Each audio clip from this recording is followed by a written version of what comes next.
अब देखिए, अगर हम यहां लिखें CFT यानी कि crystal field theory in octahedral complex, तो देखिए जैसा कि मैंने आपको बताया कि यदि कोई ट्रांजिशनल मेटल आयन फ्री है, कोई लिगेंड का इफेक्ट या कोई एक्सटर्नल इलेक्ट्रिक या मैग्नेटिक फील्ड नहीं लग रहा है, तो फिर ये पांचों डी ऑर्बिटल क्या होंगे? डीजेनरेट होंगे, पांचों की एनर्जी सेम होगी। पांचों की एनर्जी सेम, एक साथ लिखने का मतलब सेम एनर्जी है, तो ये केस हो गया in free transition metal ion. ये फ्री ट्रांजिशन मेटल आयन का केस है, पांचों डी ऑर्बिटल डीजेनरेट है। अब आप सपोज करो कि इस सेंट्रल मेटल आयन जो है ट्रांजिशन मेटल आयन, इसमें हमने लिगेंड अटैच किया, मगर लिगेंड इस तरह से अटैच किया कि जो क्रिस्टल बना वो स्फेरिकली सिमेट्रिकल है। स्फेरिकली सिमेट्रिकल का मतलब यह हुआ कि लिगेंड का जो रिपल्सन लग रहा है वो पांचों डी ऑर्बिटल पर एक समान रूप से लग रहा है, यूनिफॉर्मली। तो पांचों डी ऑर्बिटल पर लिगेंड का रिपल्सन, रिपल्सिव फोर्स यूनिफॉर्मली लगेगा, तो पांचों डी ऑर्बिटल का एनर्जी एक समान रूप से इंक्रीज होगा, लेकिन उसमें स्प्लिटिंग नहीं होगा। जैसे कि ये देखिए, ये हमने पांचों डी ऑर्बिटल अभी भी डीजेनरेट हैं, मगर ऊपर बनाने का मतलब कि इन पांचों का एनर्जी इंक्रीज हुआ है। इसका मतलब कोई रिपल्सन लग रहा है लिगेंड का, तो ये केस हुआ हाइपोथेटिकल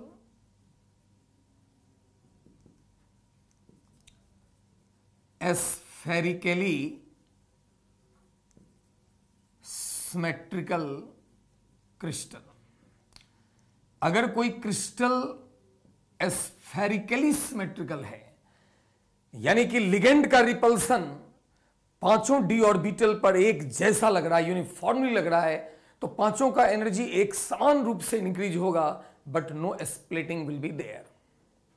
मगर ऐसा कोई क्रिस्टल होता नहीं है, ये जस्ट हाइपोथेटिकल है, इसलिए हमने हाइपोथेटिकल लिखा। लेकिन हम तो ऑक्टाहेड्रल कॉम्प्लेक्स की बात कर रहे हैं, तो ऑक्टाहेड्रल कॉम्प्लेक्स में क्या होगा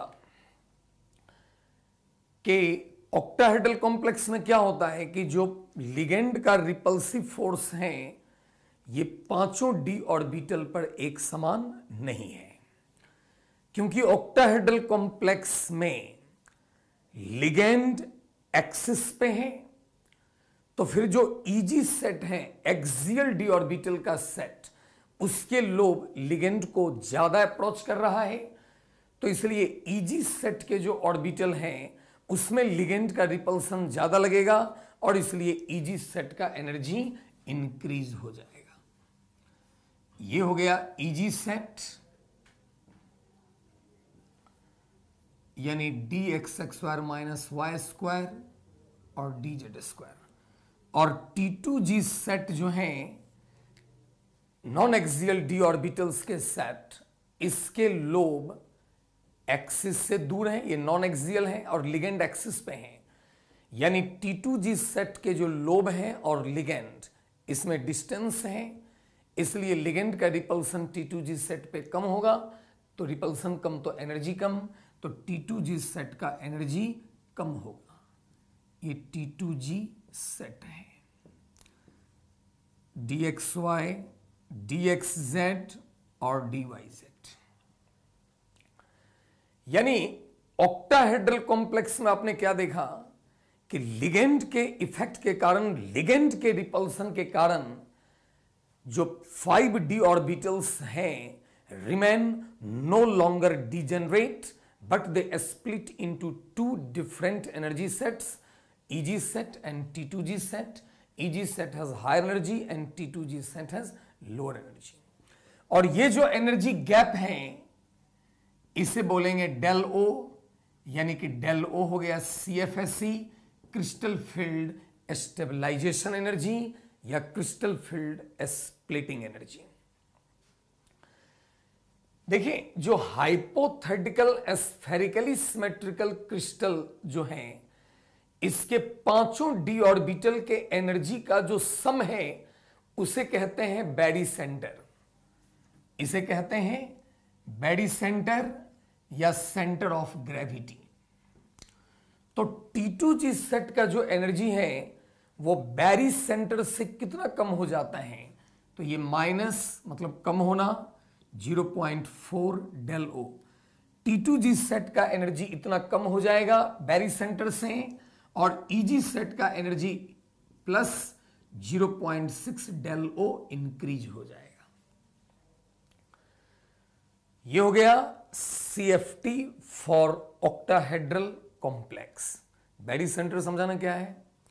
बैरी सेंटर क्या है कि ये जो हाइपोथेटिकली स्फेरिकली सिमेट्रिकल क्रिस्टल है, जहां सेंट्रल मेटल आयन के साथ हमने लिगेंड तो जोड़ दिए हैं, लेकिन इस लिगेंड का रिपल्सन पांचों डी ऑर्बिटल पे यूनिफॉर्मली एक जैसा लग रहा है, तो फिर पांचों का एनर्जी रेज हुआ लिगेंड के इफेक्ट के कारण। तो इन पांचों के एनर्जी का जो सम है that is called barycentre. भाई एनर्जी तो कंजर्व है, तो बैरी सेंटर से T2G का एनर्जी इतना कम हुआ और EG सेट का एनर्जी इतना इंक्रीज हो गया, बढ़ गया। इस बात को आप याद रखें। और इसलिए यदि CFSE crystal field stabilization energy octahedral complex का आप फाइंड करें, तो आप इस फॉर्मूले को यूज करना, -0.4 del O into P plus 0.6 del O into Q.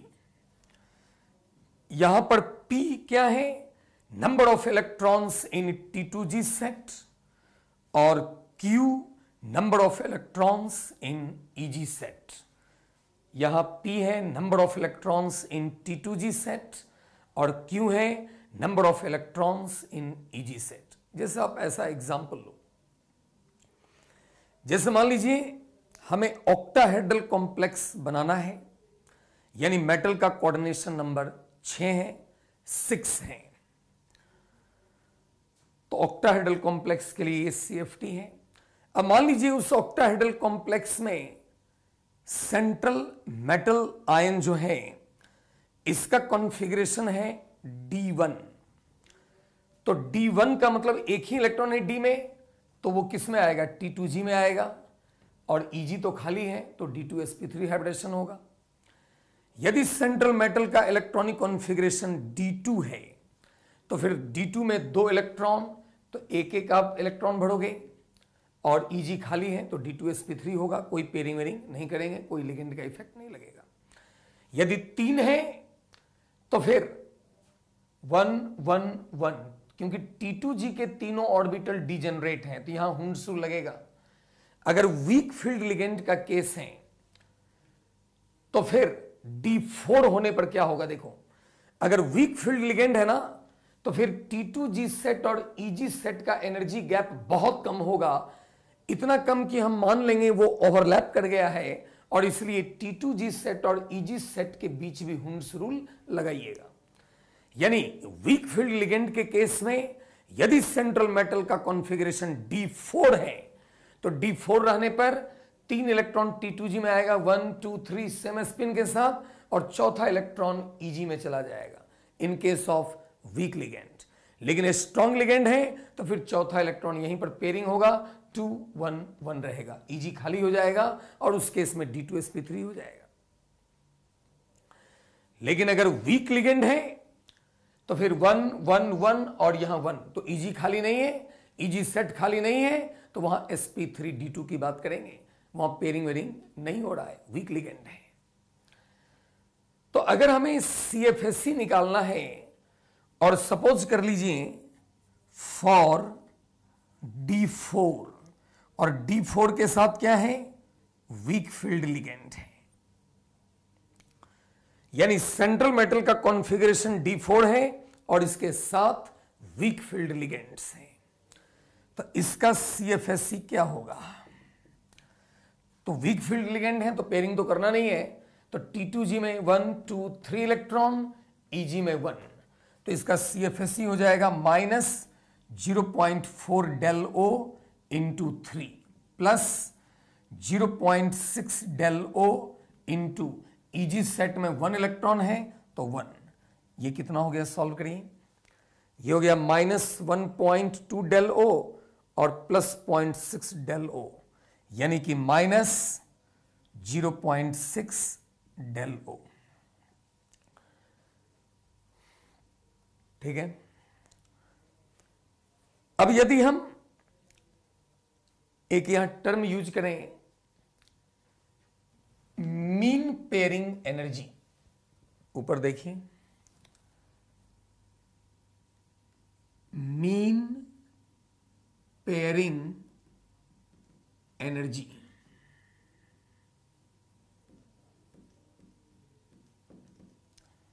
Mean pairing energy. Listen, यदि मान लीजिए किसी d ऑर्बिटल में इलेक्ट्रॉन का पेयरिंग हो रहा है, लिगेंड के इफेक्ट के कारण पेयरिंग हो रहा है, तो एक ऑर्बिटल में जब दूसरा इलेक्ट्रॉन आएगा तो पहले जो इलेक्ट्रॉन है उसके बीच रिपल्सन होगा, और रिपल्सन को ओवरकम करने के लिए हमें एनर्जी देना पड़ेगा ना। तो किसी ऑर्बिटल में, in an orbital, the energy which is required, जो हमें देना पड़ेगा, जो जरूरत होगा, the energy which is required to pair up an electron, to pair up electron in order to overcome the inter-electronic repulsion is called mean pairing energy। भाई किस orbital में जब दूसरा इलेक्ट्रॉन पेयर होगा तो पहले एक है फिर दूसरा आएगा, तो दूसरा इलेक्ट्रॉन आएगा तो पहले जो इलेक्ट्रॉन है उस ऑर्बिटल में वो उसको रिपल करेगा, तो इस रिपल्सन को ओवरकम करने के लिए हमें एनर्जी बाहर से देना पड़ेगा, और जो एनर्जी बाहर से देना पड़ेगा that is called the mean pairing energy. तो ये जो इलेक्ट्रॉन पेयरिंग होने के लिए मीन पेयरिंग एनर्जी चाहिए, वो मीन पेयरिंग एनर्जी कहां से आता है? तो जो CFSE है, क्रिस्टल फील्ड स्प्लिटिंग एनर्जी है, उससे वो प्रोवाइड होता है। तो इस आधार पर हम दो बातें कर सकते हैं कि देखिए, इफ डेल O यानी कि splitting energy mean pairing energy से ज्यादा है, इसका यह मतलब हुआ कि यदि स्प्लिटिंग होने से जो एनर्जी निकला वो मीन पेयरिंग एनर्जी, जो इलेक्ट्रॉन को पेयरिंग करने के लिए ऑर्बिटल में एनर्जी चाहिए, उससे ज्यादा एनर्जी CFSE से निकला, स्प्लिटिंग से निकला, तो फिर उस केस में पेयरिंग हो जाएगा, क्योंकि पेयरिंग के लिए जो एनर्जी चाहिए उससे ज्यादा एनर्जी इधर निकल रहा है, प्रोवाइड कर देगा वो, और वहां पर स्प्लिटिंग हो जाएगा, पेयरिंग हो जाएगा, और पेयरिंग हो जाएगा तो फिर ये लो स्पिन कॉम्प्लेक्स कहलाएगा। और ऐसा लिगेंड जिसका डेल O यानी कि CFSE मीन पेयरिंग एनर्जी से ज्यादा है, ऐसा लिगेंड स्ट्रॉन्ग फील्ड लिगेंड कहलाएगा। इसलिए हमने कहा कि जो स्ट्रॉन्ग फील्ड लिगेंड होता है उसकी टेंडेंसी होती है कि वो इलेक्ट्रॉन को पेयरिंग करता है ताकि लो स्पिन कॉम्प्लेक्स बना सके। क्यों? क्योंकि स्ट्रॉन्ग लिगेंड अगर होगा तो उसमें स्प्लिटिंग ज्यादा होगा, डेल O का वैल्यू ज्यादा होगा, वो P से ज्यादा होगा, तो फिर जो पेयरिंग एनर्जी चाहिए उतना मिल जाएगा। लेकिन but if del O less than P, यानी स्प्लिटिंग से जो एनर्जी निकला वो पेयरिंग एनर्जी जो चाहिए उतना वो प्रोवाइड नहीं कर पाया, उससे कम है, तो उस केस में इलेक्ट्रॉन का पेयरिंग नहीं होगा, और उस केस में हाई स्पिन कॉम्प्लेक्स बनेगा, आउटर ऑर्बिटल कॉम्प्लेक्स, या हाई स्पिन बोलो बेटर है, हाई स्पिन कॉम्प्लेक्स बनेगा, और ऐसे लिगेंड जो है वो कहलाएगा वीक फील्ड लिगेंड। तो अगर हम पेयरिंग एनर्जी को शामिल करें तो देखें टोटल पेयरिंग एनर्जी कैसे निकालेंगे। टोटल पेयरिंग एनर्जी हो जाएगा M इंटू P। M हो गया नंबर ऑफ इलेक्ट्रॉन पेयर, कितने इलेक्ट्रॉन पेयर हैं, और p हो गया एक इलेक्ट्रॉन पेयर, यानी एक ऑर्बिटल में इलेक्ट्रॉन को पेयरिंग होने में जो पेयरिंग एनर्जी चाहिए वो p है, और जितने ऑर्बिटल में इलेक्ट्रॉन पेयर हो रहा है वो m, that is the number. जैसे मान लो कि 3 ऑर्बिटल में इलेक्ट्रॉन पेयर हो रहा है तो उसके लिए टोटल पेयरिंग एनर्जी जो है वो 3p हो जाएगा। और इस हिसाब से यदि हम नेट CFSE निकालें तो net CFSE of octahedral complex के लिए आप ये तो रखेंगे जो CFSE है, और इसमें प्लस MP यानी टोटल पेयरिंग एनर्जी। यहां प्लस इसलिए किया क्योंकि ये तो हमेशा माइनस है, अब माइनस है तो ये प्लस रखेंगे तभी तो ये घटेगा, एक्चुअली हम डिक्रीज कर रहे हैं। अगर हम यहां मॉड ले लें तो फिर ये माइनस कर लो, यानी जितना CFSE निकला उसमें से टोटल पेयरिंग एनर्जी जो खर्च हुआ, यूज हुआ, उसे हम सब्ट्रैक्ट कर दें वैल्यू को, तो जो बचेगा that is the net CFSE। और किसी ऑक्टाहेड्रल कॉम्प्लेक्स का नेट CFSE जितना अधिक नेगेटिव होगा, इसका मतलब समझिएगा कि वो कॉम्प्लेक्स उतना ही अधिक स्टेबल होगा। नेट CFSE ज्यादा से ज्यादा नेगेटिव तो कॉम्प्लेक्स अधिक स्टेबल। जैसे देखो, यदि हम लिखते हैं 3d5 और इसके साथ वीक फील्ड लिगेंड्स हैं, तो 3d5 और वीक फील्ड हैं तो पेयरिंग तो होगा नहीं, तो T2G में 1 2 3 और EG में 1 2, 5 इलेक्ट्रॉन हो गए, यानी T2G में 3 EG में 2, तो इसका नेट CFSE क्या हो जाएगा, तो -0.4 del O इंटू T2G में 3 electron plus 0.6 del O into EG में 2 इलेक्ट्रॉन प्लस यहां एक भी ऑर्बिटल में इलेक्ट्रॉन पेयर हुआ नहीं तो टोटल पेयरिंग एनर्जी 0, यानी इसका नेट CFSE कितना आ गया, 0। यदि हम यहां 3d6 कर दें और स्ट्रॉन्ग फील्ड लिगेंड कर दें, 3d6 और स्ट्रॉन्ग फील्ड लिगेंड, तो फिर ये पेयरिंग कर देगा और T2G में 2 2 2 यानी कि 3 इलेक्ट्रॉन पेयर हो जाएंगे, तो इसका CFSE हो जाएगा -0.4 del O इंटू 6, T2G में 6 इलेक्ट्रॉन है, प्लस 0.6 del O इंटू 0 क्योंकि EG में कोई इलेक्ट्रॉन नहीं है, प्लस और इसका टोटल पेयरिंग एनर्जी हो जाएगा 3 इंटू P, क्योंकि एक ऑर्बिटल में इलेक्ट्रॉन पेयर के लिए मीन पेयरिंग एनर्जी यानी P है, तो 3 ऑर्बिटल में इलेक्ट्रॉन पेयर है, 3 इलेक्ट्रॉन पेयर है तो 3p, यानी इसका नेट CFSE हो जाएगा -2.4 del O प्लस 3p, ये हो जाएगा इसका नेट CFSE। ठीक है, तो ऑक्टाहेड्रल कॉम्प्लेक्स में जिस तरह आपने ये डायग्राम बनाया CFT का, ठीक इसका उल्टा कर दो, ऐसा टेट्राहेड्रल कॉम्प्लेक्स में डायग्राम बनेगा।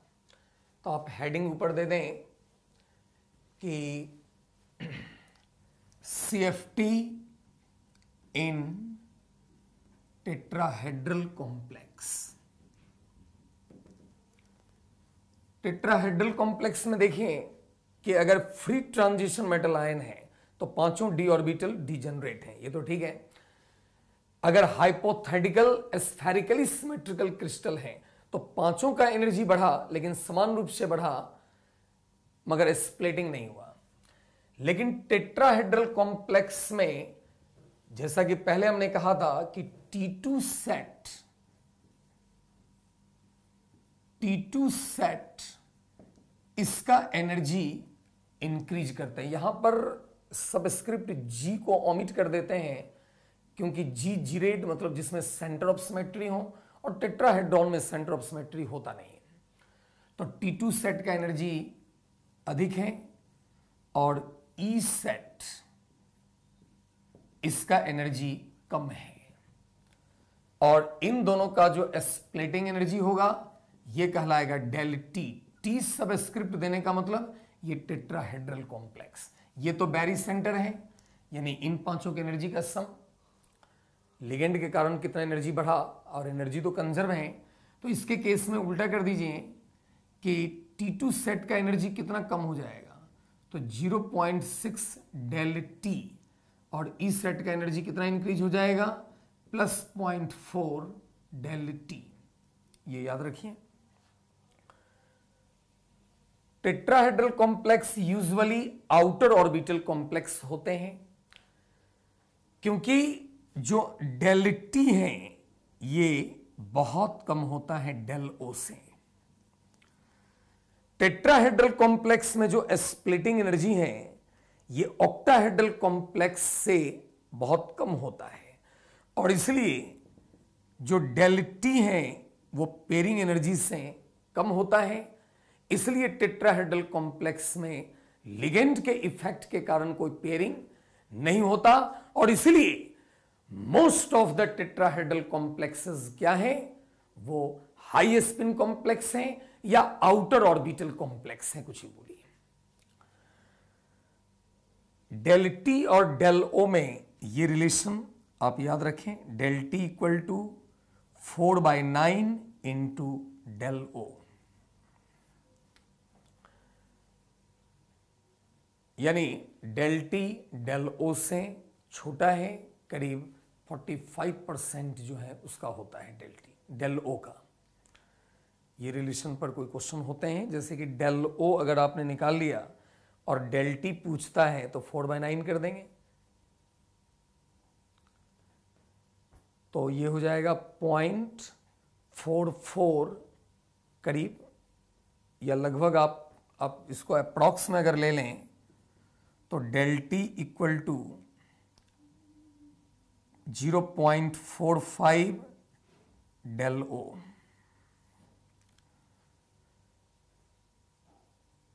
यानी डेल टी डेल ओ से छोटा है, लगभग में अप्रॉक्स है ये। तो ये CF2 इन टेट्राहेड्रल कॉम्प्लेक्स है। अब इसके बाद एक टॉपिक आप ये देख लें कि स्टेबिलिटी ऑफ कॉम्प्लेक्स। देखिए, स्टेबिलिटी ऑफ कॉम्प्लेक्स अगर देखना हो तो सबसे पहला काम सेंट्रल मेटल का पॉजिटिव चार्ज देखिएगा, ऑक्सीडेशन स्टेट। जिसमें सेंट्रल मेटल का ऑक्सीडेशन स्टेट जितना अधिक होगा, फॉर द सेम टाइप, जैसे ऑक्टाहेड्रल है तो ऑक्टाहेड्रल को ऑक्टाहेड्रल से कंपेयर करना, टेट्राहेड्रल को टेट्राहेड्रल से। तो अगर मान लीजिए हम ऑक्टाहेड्रल कॉम्प्लेक्स की बात कर रहे हैं तो सबसे पहले आप क्या देखेंगे, सेंट्रल मेटल का ऑक्सीडेशन स्टेट। जिस ऑक्टाहेड्रल कॉम्प्लेक्स में सेंट्रल मेटल का ऑक्सीडेशन स्टेट जितना ज्यादा होगा, मतलब सेंट्रल मेटल पर पॉजिटिव चार्ज जितना ज्यादा होगा, वो उतना ही ज्यादा स्टेबल कॉम्प्लेक्स होगा। दूसरा, लिगेंड का नेचर देखिएगा। अगर सेंट्रल मेटल सेम है तो जिसमें लिगेंड जितना स्ट्रांग होगा वो कॉम्प्लेक्स उतना ही स्टेबल होगा। इसके अलावा यदि दो लिगेंड में कोऑर्डिनेटिंग एटम सेम है तो जो चिलेटिंग लिगेंड होता है, जैसे डाइडेंटेट या पॉलीडेंटेट लिगेंड, स्टेबल रिंग बना सकता है, चिलेटिंग लिगेंड कहलाता है, और chelation leads to the stability. Ring बनने से, स्टेबल रिंग बनने से स्टेबिलिटी आती है। जैसे अमोनिया में भी कोऑर्डिनेटिंग एटम N है, ईएन इथाइलिन डायमीन में भी कोऑर्डिनेटिंग एटम N है, लेकिन अमोनिया मोनोडेंटेट लिगेंड है, और मोनोडेंटेट लिगेंड जो है वो चिलेशन बनाएगा नहीं, चिलेटेड कॉम्प्लेक्स बनाएगा नहीं, जबकि ईएन डाइडेंटेट है, ये चिलेटेड कॉम्प्लेक्स बना सकता है, चिलेट बना सकता है। इसलिए ईएन स्ट्रॉन्गर लिगेंड होगा अमोनिया से, क्योंकि चिलेशन से स्टेबिलिटी आती है, प्रोवाइडेड कोऑर्डिनेटिंग एटम सेम। अब जैसे अब कहते हैं सीओ और ईएन, मानते हैं कि सीओ मोनोडेंटेट लिगेंड है, ये चिलेटेड कॉम्प्लेक्स नहीं बनाएगा, ईएन चिलेटेड कॉम्प्लेक्स बनाएगा, लेकिन उसके बाद भी स्ट्रॉन्गर लिगेंड कौन है, सीओ है। तो जितना स्ट्रॉन्ग लिगेंड कॉम्प्लेक्स उतना ही अधिक स्टेबल होगा। इसके अलावा एक बात तो हमने बता ही दिया कि यदि सेंट्रल मेटल पहला ट्रांजिशन सीरीज का है तो उसका, देखिए ट्रांजिशन मेटल के ग्रुप में नीचे आओगे ना तो जेड इफेक्टिव बढ़ता है, और सेंट्रल मेटल का जेड इफेक्टिव ज्यादा, तो सेंट्रल मेटल का अगर जेड इफेक्टिव ज्यादा होगा तो वो लिगेंड को ज्यादा अप्रोच करेगा to get the lone pair from the ligand. और यदि सेंट्रल मेटल का जेड इफेक्टिव ज्यादा है तो फिर लिगेंड सेंट्रल मेटल के ज्यादा करीब जाएगा, और ज्यादा करीब जाएगा तो फिर डी ऑर्बिटल्स में स्प्लिटिंग ज्यादा होगा, डेल ओ ज्यादा होगा, और उस कॉम्प्लेक्स की स्टेबिलिटी ज्यादा होगी। इसलिए यदि किसी कॉम्प्लेक्स में मान लो सेंट्रल मेटल का ऑक्सीडेशन स्टेट भी सेम है, लिगेंड भी सेम है, लेकिन सेंट्रल मेटल का एन या जो सीरीज है ट्रांजिशन सीरीज वो अलग अलग है, तो याद रखिए 3D सीरीज का जो मेटल है उससे ज्यादा स्टेबल 4D वाला होगा उसका डेल ओ, और उससे ज्यादा 5D। जैसे ऐसे कर लो, डेल ओ ऑक्टाहेड्रल कॉम्प्लेक्स के लिए अगर कॉम्प्लेक्स में 3D सीरीज का मेटल है तो इससे ज्यादा डेल ओ 4D सीरीज वाले मेटल के कॉम्प्लेक्स में होगा, और इससे बहुत ज्यादा 5D सीरीज वाले मेटल के कॉम्प्लेक्स में होगा, प्रोवाइडेड कि ऑक्सीडेशन स्टेट सेम है और लिगेंड सेम है।